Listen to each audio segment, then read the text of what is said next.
Oi pessoal, tudo bem? Eu sou a Prof. Samira e você está no Sobre Leituras e Livros.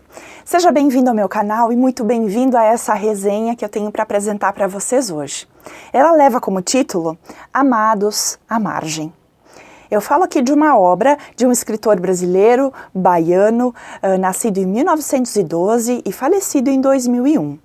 Este autor, ele criou inúmeras obras muito conhecidas, muito populares, que se transformaram ao longo do tempo em versões televisivas, então em novelas, em seriados, em séries e também em filmes.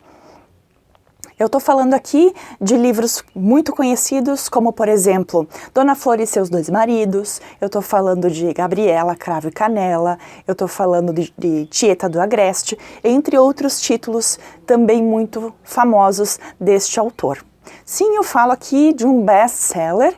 Este autor, ele teve uma vendagem bastante ampla, bastante vasta, não só no Brasil, como também no exterior. Só para vocês terem uma ideia, a obra dele foi publicada em 55 países e traduzida para 49 idiomas.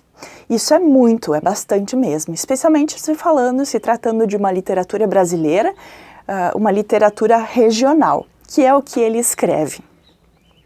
Sem dúvida nenhuma, este autor é muito querido pelos brasileiros e ele foi muito amado, especialmente pelos baianos. Fica a dica para vocês aí. Pois bem, vamos falar um pouquinho dessa obra, que para mim foi muito prazerosa de ler, porque até que enfim eu consegui ler algo deste autor. Enfim, essa obra que eu estou resenhando para vocês, ela vai tratar de um grupo de meninos abandonados que vivem, que moram e sobrevivem nas ruas de Salvador, ou nas ruas da Bahia, como eles mesmos apresentam no romance. Esses meninos, eles sobrevivem de pequenos golpes, de pequenos furtos e um pouco da ajuda de um pároco, um padre jovem e algumas tias, algumas lavadeiras, algumas domésticas que de vez em quando ajudam eles numa situação de perigo, numa situação de doença ou mesmo de fome.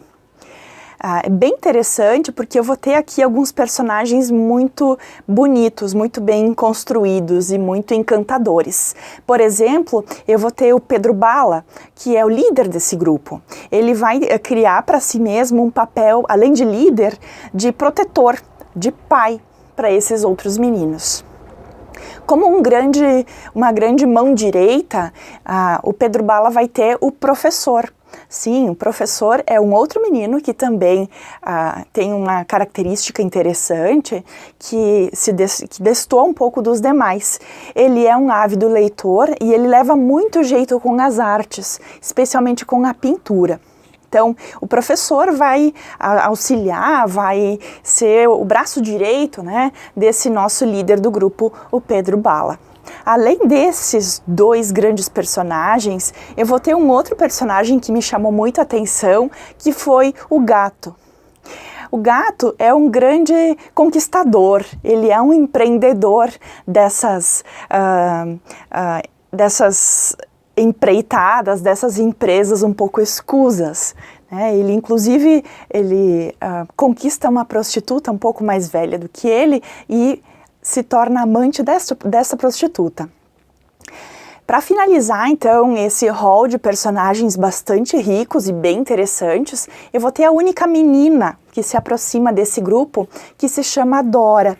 E essa menina, ela vai mexer muito com as emoções dos dois primeiros personagens, do Pedro Bala e do professor. Apesar de toda a admiração que o professor tem por ela, ele reserva para si, ele guarda para si os sentimentos que ele tem. E Pedro Bala e Dora acabam se aproximando, tendo um pequeno romance nessa história. Um outro ponto que me chama muito a atenção nesse livro é o modo como ele inicia. Ele começa apresentando para a gente uma reportagem de alguns pequenos delitos que esse grupo de meninos costumava praticar. Então, o Jornal da Tarde publica essa reportagem e, na sequência, a gente vai ter várias cartas à redação desse jornal. Então, eu vou ter ali a carta, por exemplo, do secretário do chefe de polícia, eu vou ter uma carta do juiz de menores, eu vou ter a carta de uma mãe lavadeira, eu vou ter a carta do padre, e eu vou ter a carta, por exemplo, do diretor do reformatório. Cada um dando a sua versão sobre aquele fato, sobre o que se deve fazer com aqueles meninos, como é que a gente tem que lidar com esse grupo. É muito interessante isso, e isso dá um tom para o romance, um tom muito social, uma crítica, uma preocupação social. Bem interessante esse viés. Em termos de linguagem, esse livro ele flui muito bem, ele é muito rápido de se ler, ele é muito prazeroso. É uma linguagem simples, sim. Eu vou ter ali alguma coisa regional, mas nada que impeça a compreensão, o entendimento. E me pareceu um livro muito saboroso de se ler, muito gostoso. Ele é dividido em 3 grandes capítulos e subcapítulos em torno dele. Eu falo aqui para vocês desse nosso livro lindíssimo, do Jorge Amado, Capitães da Areia. Provavelmente vocês já ouviram falar desse livro, vocês talvez já tenham até lido, mas fica aqui a minha recomendação, fica aqui a minha avaliação. Gostei muito de ler, como eu disse para vocês, foi o primeiro livro que eu li do Jorge Amado, apesar de conhecer por alto as suas obras, através de outras mídias, né? Como eu disse para vocês, através de séries ou filmes. Todo mundo aqui já ouviu falar de Tieta, todo mundo já ouviu falar de Gabriela Cravo e Canela ou Dona Flor e seus 2 maridos.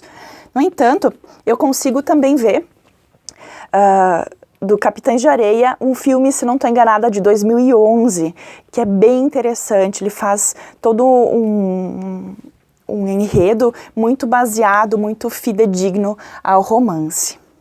Eu espero que vocês tenham gostado dessa resenha, espero que vocês possam curtir esse vídeo e também se inscrever nesse canal para continuar comigo esse deslindamento, esse deslumbramento com a literatura. Eu estou curtindo muito descobrir coisas e compartilhar com vocês. Eu espero que vocês também possam curtir. Eu fico por aqui hoje, um abraço para todo mundo, fiquem bem. Até mais!